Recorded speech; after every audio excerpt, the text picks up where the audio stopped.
Capítulo 14. A destruição de Sodoma. Como a mais bela entre as cidades do Vale do Jordão, achava-se Sodoma, situada em uma planície que era como o jardim do Senhor, pela sua fertilidade e beleza. Ali florescia a luxuriante vegetação dos trópicos. Ali era a terra da palmeira, da oliveira e da videira, e flores derramavam o seu perfume através de todo o ano. Ricas messes revestiam os campos, e rebanhos e gado cobriam as colinas circunvizinhas.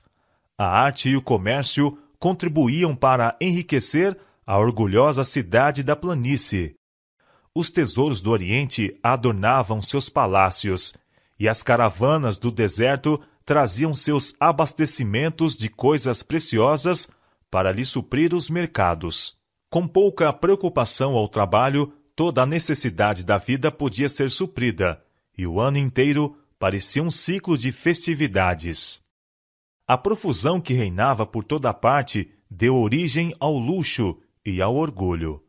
A ociosidade e a riqueza tornam endurecido o coração que nunca foi oprimido pela necessidade ou sobrecarregado de tristeza. O amor ao prazer era favorecido pela riqueza e lazer, e o povo entregou-se à satisfação sensual. Eis que, diz o profeta, esta foi a maldade de Sodoma, tua irmã, soberba, fartura de pão e abundância de ociosidade teve ela e suas filhas, mas nunca esforçou a mão do pobre e do necessitado, e se ensoberbeceram e fizeram abominação diante de mim, pelo que as tirei dali, vendo eu isto. Ezequiel capítulo 16, versos 49 e 50. Nada mais desejável entre os homens do que riqueza e lazer, e contudo, estas coisas dão origem aos pecados que acarretaram destruição às cidades da planície. Sua vida inútil, ociosa, tornou-os presas das tentações de Satanás, e desfiguraram a imagem de Deus, tornando-se satânicos em vez de divinos. A ociosidade é a maior maldição que pode recair ao homem, pois que o vício e o crime seguem seu cortejo. Enfraquece o espírito, perverte o entendimento e avilta a alma. Satanás fica de emboscada, pronto para destruir aqueles que estão desprevenidos, cujo tempo vago lhe dá oportunidade para insinuar-se sob alguns disfarces atraentes. Ele nunca é mais bem-sucedido do que quando vem aos homens em suas horas ociosas. Em Sodoma havia regozijo e orgia, banquetes e bebedice. As mais vis e brutais paixões não eram refreadas. O povo desafiava abertamente a Deus e a sua lei, e deleitava-se em ações de violência. Posto que tivessem diante de si o exemplo do mundo antediluviano e soubessem como a ira de Deus se manifestar em sua destruição, seguiam, contudo, o mesmo caminho de impiedade. Por ocasião da mudança de Ló para Sodoma, a corrupção não havia ainda se tornado geral, e Deus, em sua misericórdia, permitiu que raios de luz resplandecessem por entre as trevas morais. Quando Abraão libertou dos elamitas os cativos, foi chamada a atenção do povo para a verdadeira fé. Abraão não era um estranho para o povo de Sodoma, e seu culto ao Deus invisível fora assunto para ridículo entre eles. Mas sua vitória sobre forças grandemente superiores e sua disposição magnânima dos prisioneiros e despojos provocaram espanto e admiração. Enquanto sua habilidade e bravura eram exaltadas, ninguém podia evitar a convicção de que o fizera vencedor um poder divino. E seu espírito nobre e abnegado, tão estranho aos habitantes de Sodoma, que só procuravam o proveito próprio, foi outra prova da superioridade da religião que ele honrara pela sua coragem e fidelidade. Melquisedeque, conferindo a bênção a Abraão, reconhecera Jeová como a fonte de sua força e autor da vitória. Bendito seja Abraão do Deus Altíssimo, o possuidor dos céus e da terra, e bendito seja o Deus Altíssimo, que entregou os teus inimigos nas tuas mãos. Gênesis capítulo 14, versos 19 e 20. Deus estava a falar àquele povo pela sua providência, mas o último raio de luz foi rejeitado, assim como foram todos os anteriores. E agora, a última noite de Sodoma estava a aproximar-se. Já as nuvens da vingança lançavam as sombras sobre a cidade condenada. Os homens, porém, não o perceberam. Enquanto anjos se aproximavam em sua missão de destruição, homens sonhavam com prosperidade e prazer. O último dia foi como todos os outros que tinham vindo e ido. A tarde caía sobre cenas de encanto e segurança. Uma paisagem de beleza sem par era banhada pelos raios do sol poente. A frescura da tarde chamara para fora de casa os habitantes da cidade, e as multidões, em busca de prazeres, passavam de um lado para outro, preocupadas com os gozos daquela hora. Ao crepúsculo, 2 estrangeiros se aproximaram da porta da cidade. Eram aparentemente viajores, vindo para pernoitarem. Ninguém poderia discernir, naqueles humildes viandantes, os poderosos arautos do juízo divino, e mal sonhava a multidão alegre e descuidada que, em seu tratamento a esses mensageiros celestiais, naquela mesma noite, atingiriam o auge do crime que condenou sua orgulhosa cidade. Houve, porém, um homem que manifestou amável atenção para com os estranhos, e os convidou para sua casa. Ló não sabia do verdadeiro caráter deles, mas a polidez e a hospitalidade eram nele habituais, faziam parte de sua religião, lições que ele havia aprendido pelo exemplo de Abraão. Se ele não houvesse cultivado o espírito de cortesia, poderia ter sido deixado a perecer com o resto de Sodoma. Muita casa, fechando suas portas a um estranho, excluiu o mensageiro de Deus, que teria trazido bênção, esperança e paz. Cada ato da vida, por pequeno que seja, tem sua influência para o bem ou para o mal. A fidelidade ou a negligência naquilo que aparentemente são os menores deveres pode abrir a porta para as mais ricas bênçãos da vida ou para suas maiores calamidades. São as pequenas coisas que provam o caráter. São os atos despretensiosos de abnegação diária, praticados com um coração prazenteiro e voluntário, que Deus aprova. Não devemos viver para nós mesmos, mas para outrem.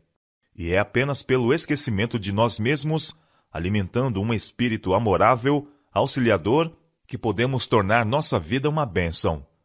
As pequenas atenções, as cortesias pequenas e singelas, muito representam no perfazer o total da felicidade da vida. E a negligência destas coisas constitui não pequena participação na desgraça humana. Vendo o desacato a que os estranhos estavam expostos, em Sodoma, Ló tornou um de seus deveres guardá-los ao entrarem, oferecendo-lhes acolhimento em sua casa. Estava assentado à porta quando os viajantes se aproximavam, e, observando-os, levantou-se de seu lugar para os encontrar, e, curvando-se, polidamente disse: Eis agora, meus senhores, entrai, peço-vos em casa de vosso servo, e passai nela a noite. Eles pareciam declinar de sua hospitalidade, dizendo: Não, antes na rua passaremos a noite. Seu objetivo nesta resposta foi duplo: provar a sinceridade de Ló e também parecer ignorar o caráter dos homens de Sodoma, como se supusessem livre de perigo ficar na rua à noite. Sua resposta tornou Ló mais resolvido a não deixá-los à mercê da turba infame. Insistiu com o convite até que cederam, e o acompanharam para casa. Ele esperava esconder sua intenção aos ociosos que estavam à porta, trazendo os estrangeiros à sua casa para um caminho indireto. Mas a hesitação e demora deles e o empenho persistente de Ló fizeram com que fossem observados. E à noite, antes que acomodassem, uma multidão iníqua reuniu-se em redor da casa. Era um grupo imenso, jovens e velhos, igualmente inflamados pelas mais vis paixões. Os estranhos estiveram a fazer indagações quanto ao caráter da cidade, e Ló advertira-os a não se arriscarem a sair de suas portas naquela noite, quando as vaias e zombarias da turba eram ouvidas, reclamando que os homens lhe fossem trazidos para fora. Sabendo que, sendo provocados à violência, poderiam facilmente penetrar em sua casa, Ló saiu para experimentar sobre eles o efeito da persuasão. Meus irmãos, disse ele, rogo-vos que não façais mal, empregando o termo irmão no sentido de vizinhos, e esperando conciliá-los e envergonhá-los de seus intuitos abjetos. Mas suas palavras foram como gasolina sobre as chamas. A ira dele se tornou semelhante ao rugido da tempestade. Zombaram de Ló, como que fazendo-se juiz sobre eles, e ameaçaram tratá-lo pior do que se propuseram fazer para com os seus hóspedes. Ruíram sobre ele e o teriam reduzido a pedaços se não tivesse sido livrado pelos anjos de Deus. Os mensageiros celestes estenderam sua mão e fizeram entrar a Ló consigo na casa e fecharam a porta. Os fatos que se seguiram revelam o caráter dos hóspedes que ele acolhia. Feriram de cegueira os varões que estavam à porta da casa, desde o menor até o maior, de maneira que se cansaram para achar a porta. Se não tivessem sido visitados com dupla cegueira, entregando-se à dureza de coração, o toque de Deus contra eles tê-los-ia feito temer e desistir de sua má obra. Aquela noite não se distinguiu por maiores pecados do que muitas outras anteriores. A misericórdia, porém, durante tanto tempo desprezada, cessara finalmente de pleitear. Os habitantes de Sodoma haviam passado os limites da paciência divina, os limites ocultos entre a paciência de Deus e a sua ira. Os fogos de sua vingança estavam prestes a acender-se no vale de Sidim. Os anjos revelaram a Ló o objetivo de sua missão. Nós vamos destruir este lugar, porque o seu clamor tem engrossado diante da face do Senhor, e o Senhor nos enviou a destruí-lo. Os estranhos que Ló se esforçara para proteger, prometeram agora protegê-lo e salvar também todos os membros de sua família que com ele fugissem da ímpia cidade. A populaça cansara-se e se retirara, e Ló foi avisar seus filhos. Repetiu as palavras dos anjos: Levantai-vos, saí deste lugar, porque o Senhor há de destruir a cidade. Mas ele lhes pareceu como quem zombava. Riram-se daquilo que chamavam seus receios supersticiosos. Suas filhas eram influenciadas pelos maridos. Estavam muito bem ali onde se encontravam. Não podiam ver sinais de perigo. Tudo estava exatamente como havia sido. Possuíam muitos bens e não podiam crer fosse possível que a bela Sodoma houvesse de ser destruída. Ló voltou triste para casa e referiu a história de seu insucesso. Então os anjos o mandaram levantar-se e tomar a esposa e as 2 filhas que ainda estavam em casa e deixar a cidade. Ló, porém, demorava-se, se bem que diariamente angustiado ao ver cenas de violência, não tinha uma concepção verdadeira da iniquidade aviltante e abominável praticada naquela ignóbil cidade. Não se compenetrava da terrível necessidade de darem o juízo de Deus a um paradeiro ao pecado. Alguns de seus filhos apegaram-se a Sodoma, e sua esposa recusou-se a partir sem eles. O pensamento de deixar aqueles a quem ele tinha como os mais caros na terra parecia ser mais do que poderia suportar. Era duro abandonar sua casa luxuosa e toda a riqueza adquirida pelos trabalhos de sua vida inteira, a fim de sair como um errante destituído de bens. Pasmo pela tristeza, demorava-se, relutante em partir. Se não foram os anjos de Deus, todos teriam perecido na ruína de Sodoma.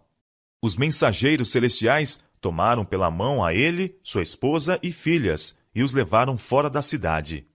Ali, os anjos os deixaram e voltaram a Sodoma para cumprirem sua obra de destruição. Um outro, aquele com quem Abraão estivera a pleitear, aproximou-se de Ló. Em todas as cidades da planície, não se puderam achar nem mesmo 10 pessoas justas. Mas, em resposta à oração do patriarca, o único homem que temia a Deus foi arrancado à destruição.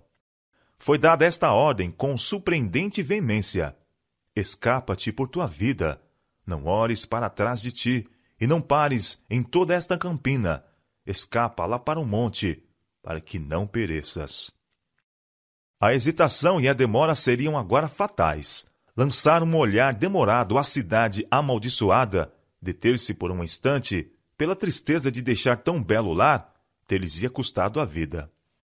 A tormenta do juízo divino estava apenas a esperar que estes pobres fugitivos pudessem escapulir. Mas Ló, confuso e aterrorizado, alegava que não podia fazer conforme lhe era exigido, para que não acontecesse surpreendê-lo algum mal e ele morresse. Morando naquela ímpia cidade, em meio de incredulidade, sua fé se enfraquecera. O príncipe do céu estava a seu lado, contudo rogava a ele pela sua vida como se Deus, que manifestara tal cuidado e amor para com ele, não mais o guardasse. Deveria ter-se confiado inteiramente ao mensageiro divino, entregando sua vontade e sua vida nas mãos do Senhor, sem duvidar ou discutir. Mas, semelhante a tantos outros, esforçou-se por fazer planos por si. Eis agora aquela cidade está perto, para fugir para lá, e é pequena. Ora, para ali me escaparei, para que minha alma viva. A cidade aqui mencionada era bela, mais tarde chamada Zoar. Ficava apenas a poucos quilômetros de Sodoma, e como esta era corrupta e estava condenada à destruição.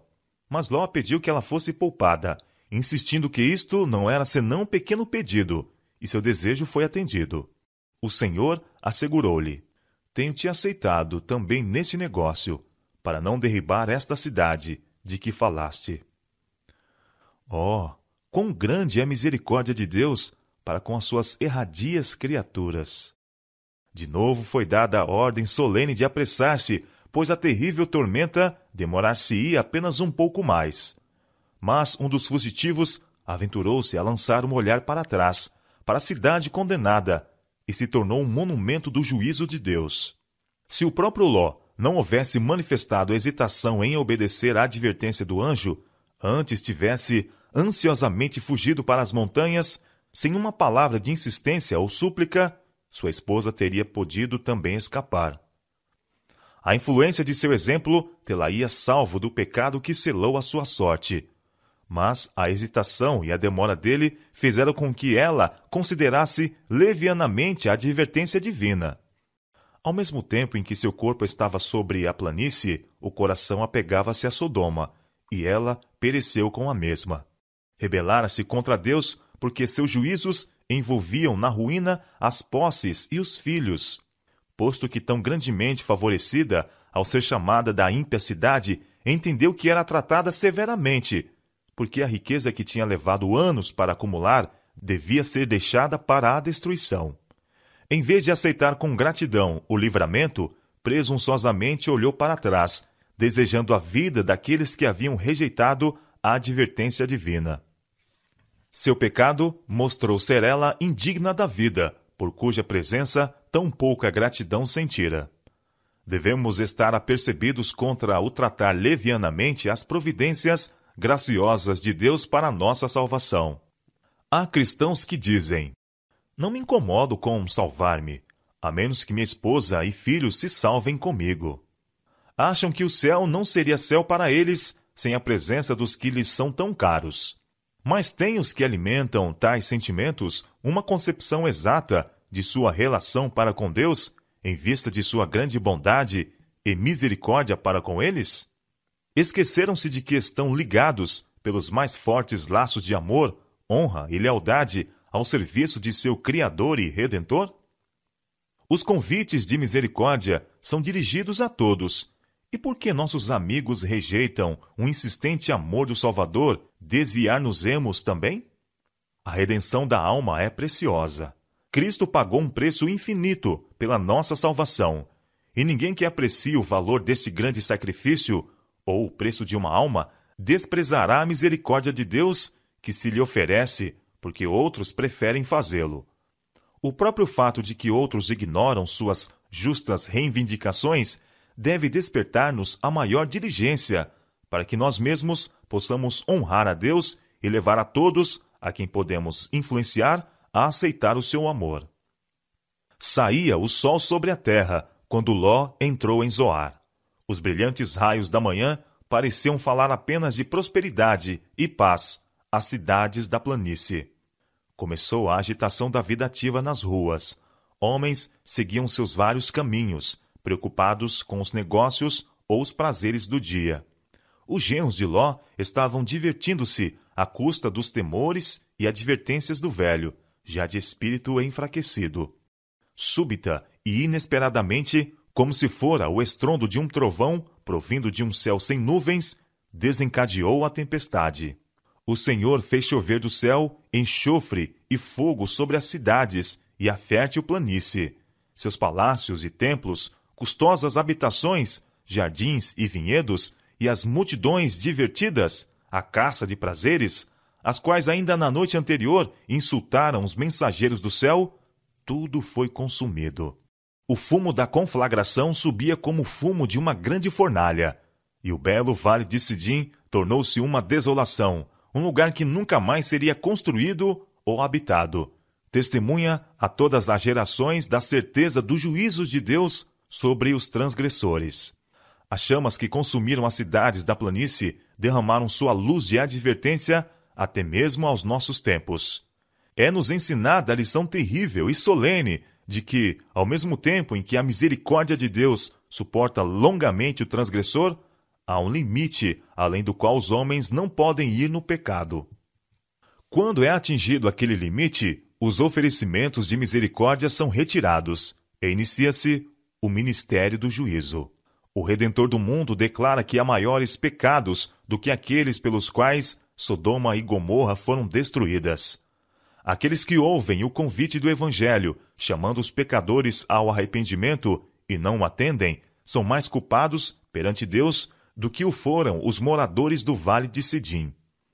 E ainda maior pecado é o daqueles que professam conhecer a Deus e guardar os seus mandamentos, e contudo negam a Cristo em seu caráter e vida diária. À luz da advertência do Salvador, a sorte de Sodoma é um aviso solene, não simplesmente para os que são culpados de pecado declarado, mas a todos que têm em pouca conta a luz e privilégios enviados pelo céu.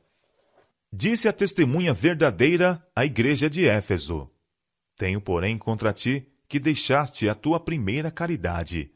Lembra-te, pois, de onde caíste, e arrepende-te, e pratica as primeiras obras. Quando não, brevemente a ti virei, e tirarei do seu lugar o teu castiçal, se não te arrependeres. Apocalipse capítulo 2, versos 4 e 5. O Salvador aguarda a resposta a seus oferecimentos de amor e perdão, com uma compaixão mais terna do que aquela que move o coração de um pai terrestre para perdoar um filho transviado e sofredor. Ele clama aos errantes: tornai-vos para mim, e eu tornarei para vós. Malaquias capítulo 3, verso 7. Mas se aquele que vagueia recusa persistentemente atender à voz que o chama com amor compassivo e terno, será finalmente deixado em trevas. O coração que durante muito tempo desdenhou a misericórdia de Deus torna-se endurecido no pecado e não mais é susceptível à influência da graça de Deus. Terrível será a sorte da alma, da qual o Salvador, pleiteando por suas defesas, declarará finalmente: está entregue aos ídolos, deixai-o. Oséias capítulo 4, verso 17. Haverá menos rigor no dia do juízo para as cidades da planície do que para aqueles que conheceram o amor de Cristo e, contudo, se desviaram à escolha dos prazeres de um mundo de pecado. Vós que estáis a desdenhar os oferecimentos da misericórdia, pensai nos inúmeros registros que contra vós se acumulam nos livros do céu. Pois há um relatório feito das impiedades das nações, das famílias, dos indivíduos. Deus pode suportar muito enquanto a conta prossegue, e convites ao arrependimento e oferecimentos de perdão podem ser feitos. Contudo, tempo virá em que a conta se completará, em que se fez a decisão da alma, em que se fixou o destino do homem pela sua própria escolha. Dar-se-á então o sinal para ser executado o juízo. há motivos para alarmar-nos na condição do mundo religioso hoje. Tem-se tido em pouca conta a misericórdia de Deus. A multidão anula a lei de Jeová, ensinando doutrinas que são preceitos de homens. São Mateus capítulo 15, verso 9. A incredulidade prevalece em muitas das igrejas de nosso país. Não a incredulidade em um sentido mais amplo, como franca negação da Bíblia, mas uma incredulidade vestida no traje do cristianismo, ao mesmo tempo em que se acha a solapar a fé na Bíblia como revelação de Deus. A devoção fervorosa e a piedade vital deram lugar ao formalismo oco. Como consequência, prevalecem a apostasia e o sensualismo. Cristo declarou: como também da mesma maneira aconteceu nos dias de Ló, assim será no dia em que o Filho do Homem há de se manifestar. São Lucas, capítulo 17, versos 28 a 30. O registro diário dos acontecimentos que se passam testifica do cumprimento de suas palavras. O mundo está rapidamente a amadurecer para a destruição. Logo deverão derramar-se os juízos de Deus, e pecado e pecadores ser consumidos. Disse o Salvador: olhai por vós, não aconteça que os vossos corações se carreguem de glutonaria, de embriaguez e dos cuidados da vida, e venha sobre vós, de improviso, aquele dia. Porque virá como um laço sobre todos os que habitam na face de toda a terra, todos cujos interesses estão centralizados neste mundo. Vigiai, pois, em todo o tempo, orando para que sejais havidos por dignos de evitar todas estas coisas que hão de acontecer, e de estar em pé diante do Filho do Homem. São Lucas capítulo 21, versos 34 a 36. Antes da destruição de Sodoma, Deus enviou uma mensagem a Ló: escapa-te por tua vida, não olhes para trás de ti e não pares em toda esta campina. Escapa lá para o monte, para que não pereças. A mesma voz de advertência foi ouvida pelos discípulos de Cristo, antes da destruição de Jerusalém. Quando virdes Jerusalém cercada de exércitos, sabei então que é chegada a sua desolação. Então, os que estiverem na Judéia, fujam para os montes. Gênesis capítulo 19, verso 17, e São Lucas capítulo 21, versos 20 e 21. Não deviam demorar-se para conseguir coisa alguma de suas posses, antes, aproveitar-se da oportunidade para fugir. Houve uma saída, uma decidida separação dos ímpios, uma escada para salvar a vida. Assim foi nos dias de Noé, assim nos dias de Ló, assim aconteceu com os discípulos antes da destruição de Jerusalém, e assim será nos últimos dias. De novo, se ouve a voz de Deus em uma mensagem de advertência, mandando o seu povo separar-se da iniquidade que prevalece. O estado de corrupção e apostasia que nos últimos dias existiria no mundo religioso foi apresentado ao profeta João na visão de Babilônia, a grande cidade que reina sobre os reis da terra. Apocalipse capítulo 17, verso 18. Antes de sua destruição será feito do céu o convite: sai dela, povo meu, para que não sejas participante dos seus pecados, e para que não incorras nas suas pragas. Apocalipse capítulo 18, verso 4. Como nos dias de Noé e Ló, tem de haver uma separação distinta do pecado e pecadores. Não pode haver transigência entre Deus e o mundo, nem um retrocesso para se conseguirem tesouros terrestres. Não podeis servir a Deus e a Mamon. São Mateus capítulo 6, verso 24. Como os habitantes do vale de Sidim, o povo estava sonhando com prosperidade e paz.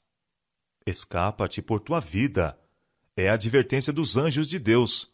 Mas outras vozes são ouvidas a dizer: não te deixes excitar, não há motivos para sustos. As multidões clamam: paz e segurança, quando o céu declara que repentina destruição está para sobrevir ao transgressor. Na noite prévia à sua destruição, entregaram-se as cidades da planície aos prazeres turbulentos e caçoaram dos temores e avisos do mensageiro de Deus. Mas esses escarnecedores pereceram nas chamas. Naquela mesma noite, a porta da misericórdia fechou-se para sempre aos ímpios e descuidados habitantes de Sodoma. Deus não será sempre zombado, não será por muito tempo menosprezado. Eis que o dia do Senhor vem, horrendo, com furor e ira, ardente, para pôr a terra em assolação e destruir os pecadores dela.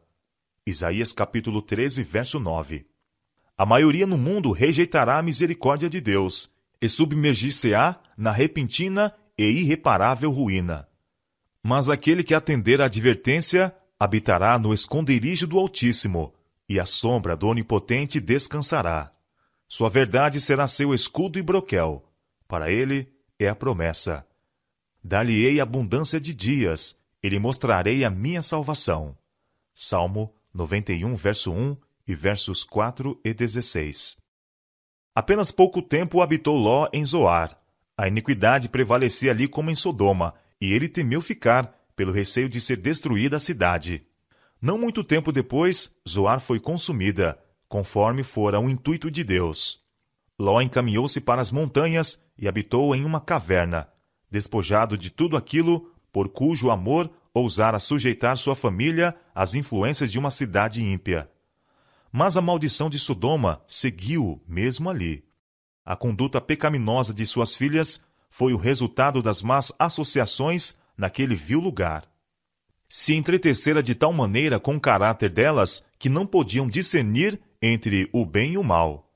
A única posteridade de Ló, os moabitas e amonitas, foram tribos vis, idólatras, rebeldes a Deus e inimigos fidagais de seu povo. Em grande contraste com a vida de Abraão estava a de Ló. Já tinham sido companheiros, adorando no mesmo altar, morando ao lado um do outro em suas tendas de peregrinos, mas quão diversamente diferenciados agora. Ló escolhera Sodoma para seu prazer e proveito, deixando o altar de Abraão e seu sacrifício diário ao Deus vivo, permitir a seus filhos misturar-se com um povo corrupto e idólatra. Retivera, contudo, em seu coração o temor de Deus, pois declaram as Escrituras ter sido ele um homem justo. Sua alma justa enfadava-se com a conversação vil que diariamente vinha a seus ouvidos, e ele era impotente para impedir a violência e o crime. Foi finalmente salvo como um tição tirado do fogo, despojado, contudo, de suas posses, privado da esposa e filhos, habitando em cavernas, como os animais selvagens, coberto de infâmia em sua velhice, e deu ao mundo não uma raça de homens justos, mas duas nações idólatras, em inimizade com Deus e a guerrear contra seu povo, até que, enchendo-se sua taça de iniquidade, foram destinadas à destruição.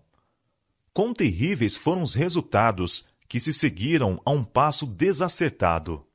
Diz o sábio: não te canses para enriqueceres. Dá de mão a tua própria sabedoria. O que se dá à cobiça perturba a sua casa, mas o que aborrece as dádivas viverá. E o apóstolo Paulo declara: os que querem ser ricos caem em tentação, e em laço, e em muitas concupiscências loucas e nocivas, que submergem os homens na perdição e ruína. Provérbios capítulo 23, verso 4, capítulo 15, verso 27 e 1 Timóteo, capítulo 6, verso 9. Quando Ló entrou em Sodoma, inteiramente se propunha ele conservar-se livre da iniquidade e ordenar a sua casa depois dele. Mas, de maneira bem patente, fracassou. As influências corruptoras em redor dele tiveram efeito sobre sua fé, e a relação de seus filhos para com os habitantes de Sodoma ligaram até certo ponto seus interesses com os deles. O resultado está diante de nós. Muitos ainda estão cometendo o erro semelhante. Escolhendo um lar, olham mais para as vantagens temporais que podem adquirir do que para as influências morais e sociais que cercarão a eles e suas famílias. Escolhem um território belo e fértil, ou muda-se para alguma cidade florescente na esperança de conseguir maior prosperidade. Mas seus filhos se acham rodeados de tentações e muitas vezes formam camaradagens que são desfavoráveis ao desenvolvimento da piedade e à formação de um caráter reto. A atmosfera de moralidade frouxa, de incredulidade, de indiferença às coisas religiosas, têm uma tendência para contrariar a influência dos pais. Exemplos de rebelião contra a autoridade paternal e divina estão sempre diante dos jovens. Muitos fazem amizades com ateus e incrédulos e lançam sua sorte com os inimigos de Deus. Ao escolhermos uma residência, Deus quer que consideremos, antes de tudo, as influências morais e religiosas que nos rodearão, a nós e a nossas famílias. Podemos achar-nos em situações probantes, pois que muitos não podem ter o seu ambiente conforme quereriam, e onde quer que o dever nos chame, Deus nos habilitará a permanecer incontaminados, se orarmos e vigiarmos, confiando na graça de Cristo. Mas não devemos expor-nos desnecessariamente a influências desfavoráveis à formação de caráter cristão. Quando voluntariamente nos colocamos em uma atmosfera de mundanismo e incredulidade, desagradamos a Deus, e de nossos lares repelimos os santos anjos. Aqueles que procuram para seus filhos riquezas e honras mundanas, às expensas de seus interesses eternos, acharão no fim que estas vantagens são uma perda terrível. Semelhantes a Ló, muitos veem seus filhos na perdição e apenas conseguem salvar sua própria alma. Perde-se o trabalho de sua vida. Esta é um triste malogro. Se tivessem exercido verdadeira sabedoria, seus filhos poderiam ter tido menos prosperidade mundana, mas ter-se-iam assegurado um título à herança imortal. A herança que Deus prometeu a seu povo não está neste mundo. Abraão não teve possessão na terra, nem ainda o espaço de um pé. Atos, capítulo 7, verso 5. Ele possuía muitos recursos, e dele fazia uso para a glória de Deus e para o bem de seus semelhantes. Mas não olhava para este mundo como uma pátria. O Senhor o chamara para deixar seus patrícios idólatras, com a promessa da terra de Canaã em possessão eterna. Todavia, nem ele, nem seu filho, nem o filho de seu filho a recebeu. Quando Abraão quis um lugar para sepultar seus mortos, teve de comprá-lo aos cananeus. Sua única possessão na terra da promessa foi aquele túmulo cavado na pedra, na caverna de Macpela. A palavra de Deus, porém, não havia falhado. Tampouco teve ela o seu cumprimento final na ocupação de Canaã pelo povo judeu. As promessas foram feitas a Abraão e à sua posteridade. Gálatas, capítulo 3, verso 16. O próprio Abraão deveria participar da herança. O cumprimento da promessa de Deus pode parecer achar-se muito demorado, pois um dia para o Senhor é como 1000 anos, e 1000 anos como um dia. Pode parecer tardar, mas no tempo aprazado certamente virá, não tardará. A dádiva a Abraão e sua semente incluirá não simplesmente a região de Canaã, mas a terra toda. Assim diz o apóstolo.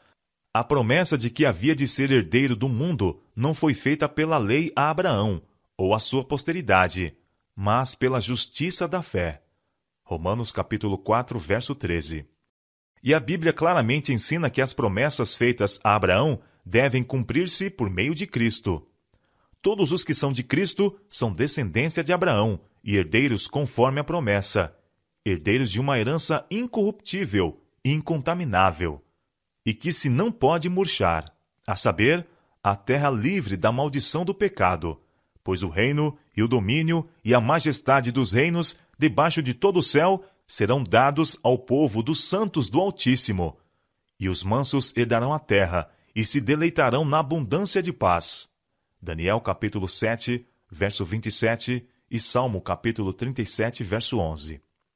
Deus proporcionou a Abraão uma perspectiva desta herança imortal, e com esta esperança ele se contentou.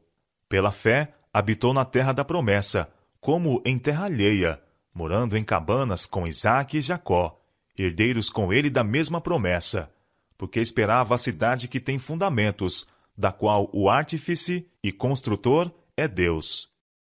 Hebreus capítulo 11, verso 9 e 10. A respeito da posteridade de Abraão está escrito: todos estes morreram na fé, sem terem recebido as promessas, mas, vendo-as de longe e crendo-as e abraçando-as, confessaram que eram estrangeiros e peregrinos na terra. Hebreus capítulo 11, verso 13. Devemos morar neste mundo como peregrinos e estrangeiros, se quisermos alcançar uma pátria melhor, isto é, a celestial. Hebreus capítulo 11, verso 16. Aqueles que são filhos de Abraão estarão a procurar a cidade que ele estava, da qual o artífice e construtor é Deus.